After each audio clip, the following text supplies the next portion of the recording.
I did not blow Michael's life apart. And I am sick of being blamed for that. You are the one that lied about being his father. Okay, if you want to point fingers at someone, then why don't you point one at yourself, because you hurt Michael when you let Carly convince you to lie for her. This was over years ago. Why argue about it now? Because we never got it out in the open. You didn't want to talk about it. There's nothing to talk about. You did what you did. What I did wasn't wrong. You and Carly made the conscious choice to steal Michael from AJ. He deserved to know that he was his son. So you shattered Michael's world. Look, I know that's the way you've always seen it. I loved That's not Michael. what happened.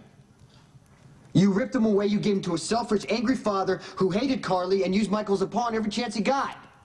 A lot of people have dysfunctional fathers, and they turn out all right, AJ was Jason. not dysfunctional. He faked his own death and stole Michael. That's crazy. It's evil. Right. AJ was reacting to years of lies and deception, to being forced out of his child's life. He was wrong. His actions are indefensible, but they were a result of a chain of events that you and Carly set into motion. Carly and I did what we thought was best for Michael. Carly manipulated you to get to you, Jason, and I tried to help you. Robin, you appointed yourself judge of what was right and wrong in everyone's life. If it weren't for me, Jason, you wouldn't have a life. To say that I gave you your life. I showed you how to value it after the accident. It's been years, but I will never forget that. You and I helped each other through some really tough times. And I will always care about you, Jason. That's why I came back, to give you the treatments. And when they didn't work, I went and found the surgeon who could save you.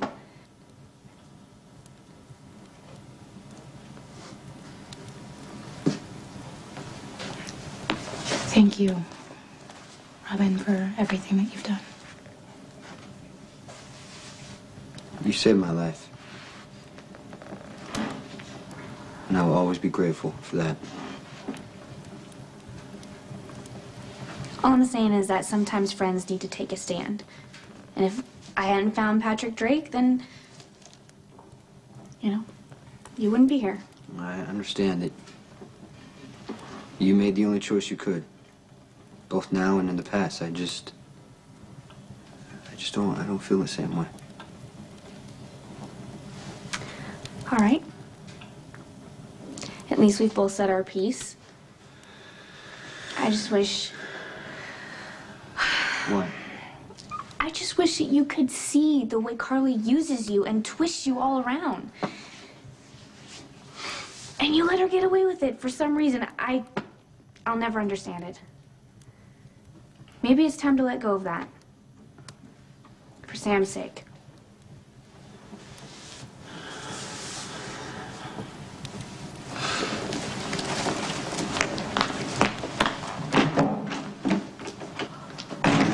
I work several nights a week, but there's a French bistro on Main that's really charming and romantic. Well, that sounds perfect for the two of us. How's your schedule next week? Do you think you could manage to stop flirting long enough to give me my MRI notes back? Don't tell me you're jealous. Okay, I won't. I would stop flirting if your Stalin-like charm hadn't driven me to seek company elsewhere. Do these lines actually work on some women? I don't know. I haven't tried that one yet. You bring out the best in me, Robin. I was under the impression that every woman in this hospital brought out the best in you. Well, all the pretty ones, which would include you if you'd smile. You know, smile, right? Where the corner of your mouth turns up.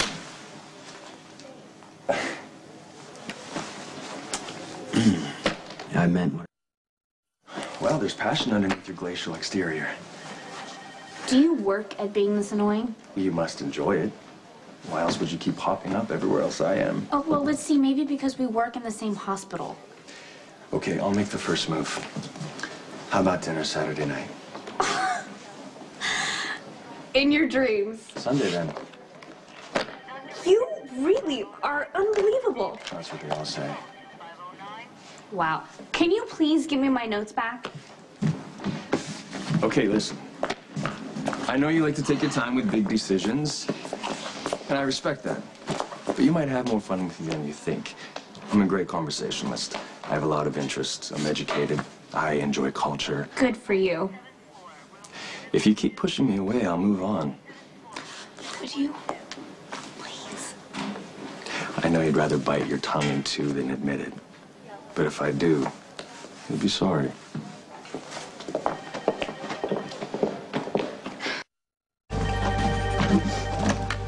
General Hospital, 4th floor nurse's desk. Let me see if he's available. It's Mrs. Corinthos for you?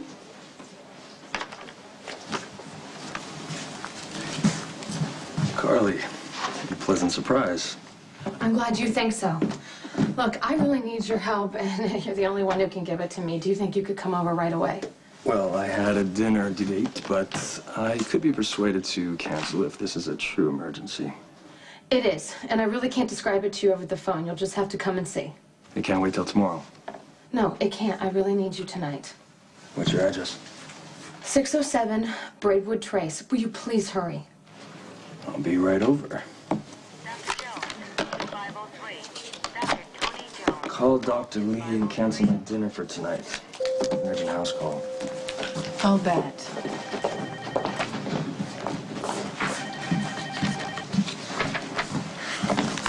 So where is Dr. Drake going in such a hurry?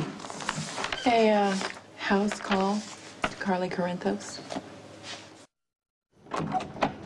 Hi. Wasn't sure what you were into, so I brought it all, from tongue depressors to menthol rub. Great. You're gonna need it. For Michael. Michael. Yes, he's my son. He fell through the ice into the pond, and now he's having tingling sensation in his arm, nightmares. I'm sure he's okay, but I'd really like for you to check him out. Doesn't Michael have a pediatrician? Yes, he does. Dr. O'Donnell, but I really didn't want to call him. Why all the secrecy? I just spent a few months in Roselawn. Yes, I'm better, but I'm afraid some people may misinterpret Michael's accident. You said he fell through the ice. After sneaking out of his bedroom window without my permission. He knows what he did was wrong. I just don't want anyone to think I'm a negligent mother. Your own mother's a nurse. You could have called I her. cannot call Bobby at the hospital. Someone might find out, namely that self-righteous witch, Robin Scorpio. She'll probably call Children's Services and try and have Michael taken away from me. Look, if there is something wrong with him, I will take him to the hospital. Could you please go check him out? Lead the way. Pupils equal and dilated. Let's see. His pulse is normal. You're the doctor who operated on my Uncle Jason, aren't you? I saved his life. But you're real modest about it, right?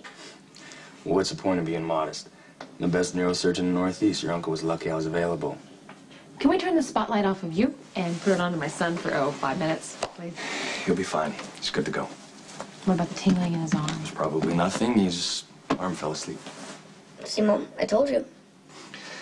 So, must have been pretty scary falling in the pond. Well, yeah, but it mainly was just really, really cold. It's like turning into an ice cube. Mom said you had a nightmare? Yeah, but I'm fine now. Okay. You're a brave boy. He's in good shape. He'll be fine. Thanks. You're welcome. Thanks for coming by. No problem. Excuse me.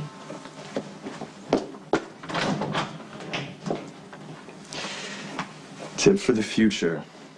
Yeah, stay off of thin ice. Can't tell when it's gonna crack.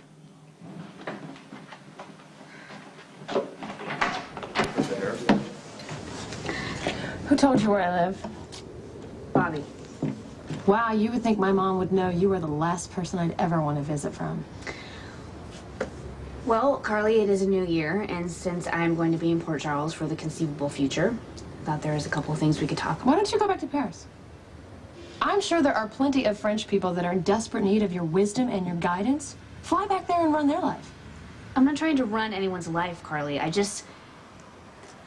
would like to find a way for us to peacefully coexist. You would like to declare a truce now?